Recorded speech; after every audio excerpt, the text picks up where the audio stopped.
नमस्कार, आपके साथ मैं हूं ऋतिक सविता। स्वागत है आपका नेक्स्ट 9 न्यूज पॉलिटिकल बाइट में। और आज हम बात करने वाले इस खास प्रोग्राम में कि आखिर अरविंद केजरीवाल पर ऐसा कैसा जाल बिछ गया है कि आज वो फंसे फंसे घूम रहे हैं।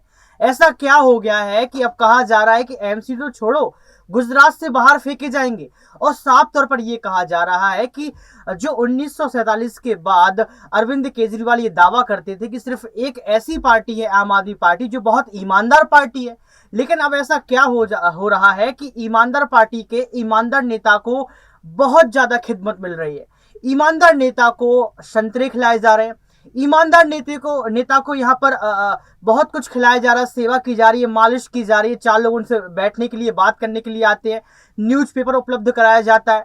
तिहाड़ जेल के अंदर, जी हाँ, तिहाड़ जेल के अंदर सत्येंद्र जैन को बहुत सारी सुविधाएं मिल रही हैं। एक और वीडियो सामने आता है।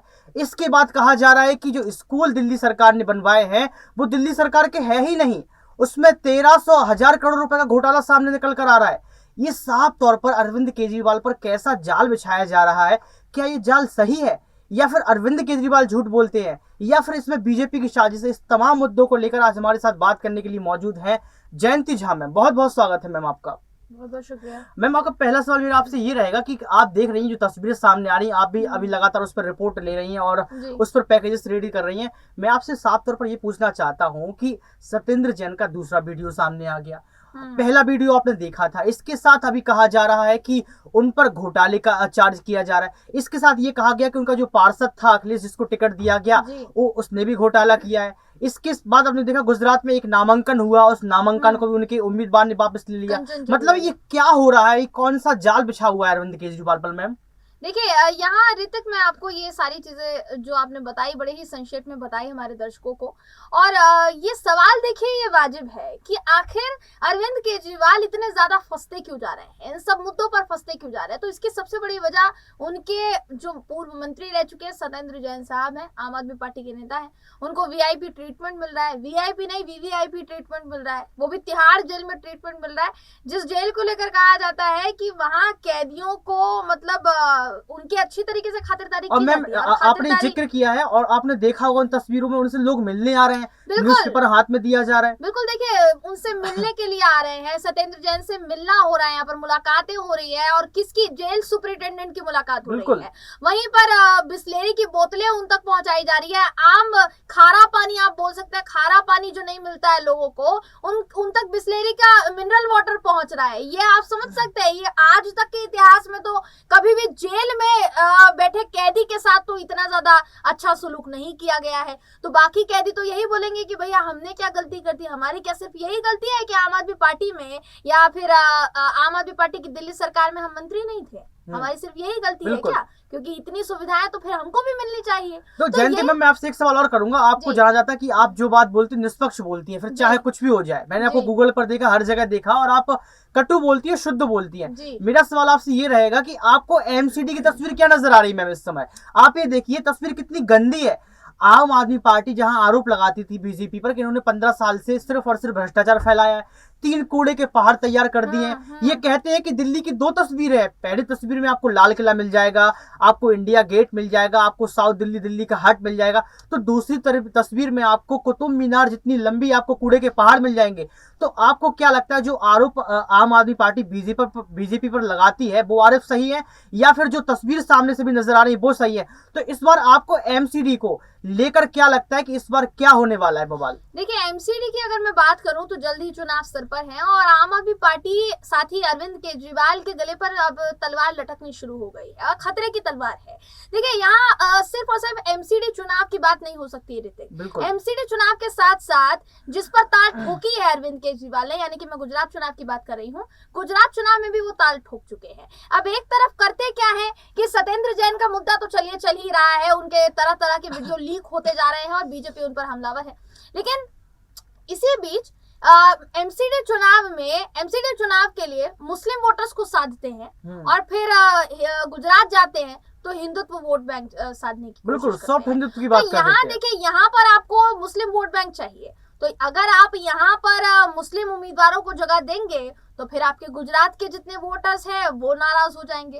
और गुजरात में अगर आप मुस्लिम वोटर्स को जगह ना देने के बजाय हिंदू वोटर्स को देंगे तो फिर दिल्ली का मुस्लिम वोट बैंक छिटक जाएगा। तो देखिए साफ तौर पर यहाँ पर अरविंद केजरीवाल फंसते हुए तो नजर आ ही रहे हैं। लेकिन अगर मैं अभी एमसीडी की तस्वीर बताऊं तो एमसीडी में अरविंद केजरीवाल के लिए इसलिए भी चुनौतियां हो जाती है क्योंकि जिस तरीके से उन्होंने गुजरात चुनाव के लिए बड़ी बड़ी डींगे हाकी है, उसी तरीके से एमसीडी चुनाव के लिए भी उन्होंने बड़ी बड़ी डींगे हाकी है और उसको निभाना इस वक्त मुश्किल हो जाएगा क्योंकि सत्येंद्र जैन का दूसरा वीडियो भी लीक हो चुका है और उस वीडियो के बाद से बीजेपी उन पर हमलावर है कि तिहाड़ जेल में इतना वीवीआईपी ट्रीटमेंट आज तक किसी कैदी को नहीं मिला। सत्येंद्र जैन ऐसी कौन सी बड़ी महारत हासिल कर चुके हैं कि कैदी रहकर भी उनको वीवीआईपी ट्रीटमेंट मिल रहा है। आपने सत्येंद्र जैन का जिक्र कर दिया, लेकिन मनीष सिसोदिया साफ तौर पर कह रहे हैं कि अरविंद केजरीवाल की जान को खतरा है। अब भैया अरविंद केजरीवाल की जान को खतरा कैसे हो सकता है? वो तो गुजरात घूम रहे हैं, एमसीडी में प्रचार कर रहे हैं, खुले आम माइक पकड़कर रैलियां संबोधित कर रहे हैं, जनसंपर्क कर रहे हैं, फिर ये कौन से खतरे की बात यहाँ पर कर रहे हैं मैम?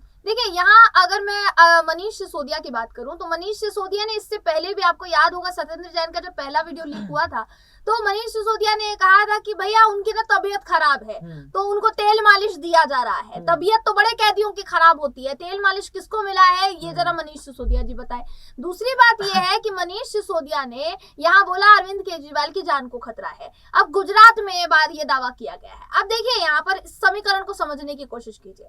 मनीष सिसोदिया पहले बोलते हैं, मनीष सिसोदिया की ही पार्टी के नेता बोलते हैं कि उनके पार्टी के नेता को किडनैप करने की कोशिश की गई। मैं कंचन जरीवाला की बात कर रही हूँ। बिल्कुल। जब गुजरात में कंचन जरीवाला नामांकन पत्र दाखिल कर चुके थे, उसके बाद उन्होंने नामांकन पत्र वापस ले लिया। जब वो पहुंचे थे तो काफी लोगों से उनका टकराव हो गया उसी दौरान, और जिन लोगों से टकराव हुआ, राघव चड्ढा जो कि आम आदमी पार्टी के सांसद हैं, उन्होंने प्रेस कॉन्फ्रेंस कर डाली।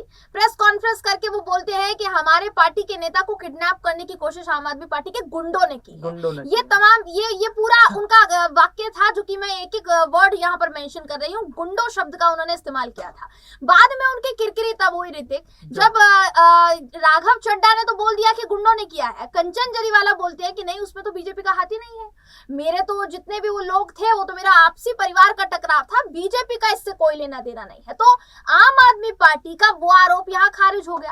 अब वो आरोप खारिज होने के बाद जब बीजेपी ने इतनी किरकिरी कर दी, उसके बावजूद अगर मनीष सिसोदिया ऐसा आरोप लगा रहे हैं कि अरविंद केजरीवाल की जान को खतरा है, तो बताइए कि उनकी बात पर भरोसा कैसे किया जाए? देखो आपने बिल्कुल सही कहा है, लेकिन मुझे कहीं ना कहीं ऐसा लग रहा है जयंती मैम यहाँ पर कि आपने देखा होगा कि अभी कुछ दिनों से, कुछ महीनों से अरविंद केजरीवाल नरेंद्र मोदी के पद चिन्हों पर चल रहे हैं। चाहे हिंदुत्व की बात हो, चाहे मंदिर पर जाना हो, चाहे उज्जैन पहुंचना हो, चाहे सोमनाथ मंदिर, कहीं पर भी देखिए एक बार नरेंद्र मोदी ने पंजाब में जब इलेक्शन थे उस समय बोला था कि हमारी जान को खतरा हुआ, हमारी सुरक्षा में चूक हुई। सेम आपने देखा होगा कि अभी यहाँ पर मनीष सिसोदिया ने बोल दिया।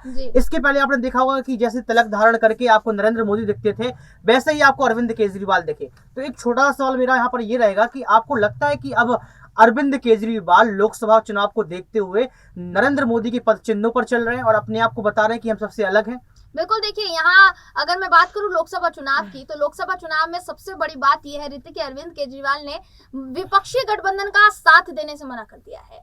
नीतीश कुमार एक तरफ सोच रहे थे कि वो इस पूरे कैंपेन को लीड करेंगे जो कि लोकसभा चुनाव में प्रधानमंत्री नरेंद्र मोदी के खिलाफ होगा।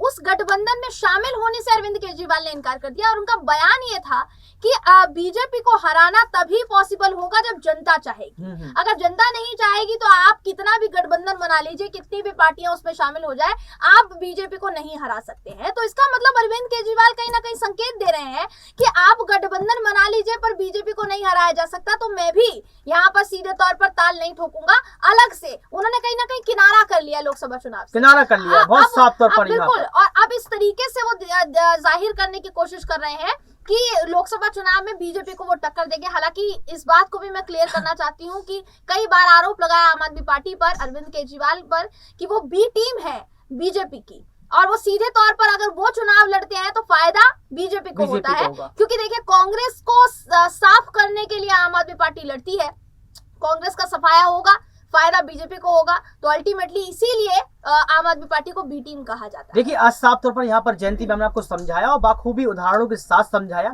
लेकिन देखना ये होगा कि एमसीडी इलेक्शन में क्या होगा, गुजरात इलेक्शन में क्या होगा। और एक सवाल मैं आपसे लूंगा जाते जाते कि आपको क्या लगता है कि जो सत्येंद्र जैन के वीडियो लगातार आ रहे हैं, इसमें बीजेपी की साजिश है या फिर यही आम आदमी पार्टी की सच्ची तस्वीर है जिसको वो छुपाते रहते हैं? इस बार हमें ये कमेंट बॉक्स में जरूर बताएं। आज के लिए सिर्फ इतना ही। देखते रहिए नेक्स्ट 9 न्यूज पॉलिटिकल बाइट।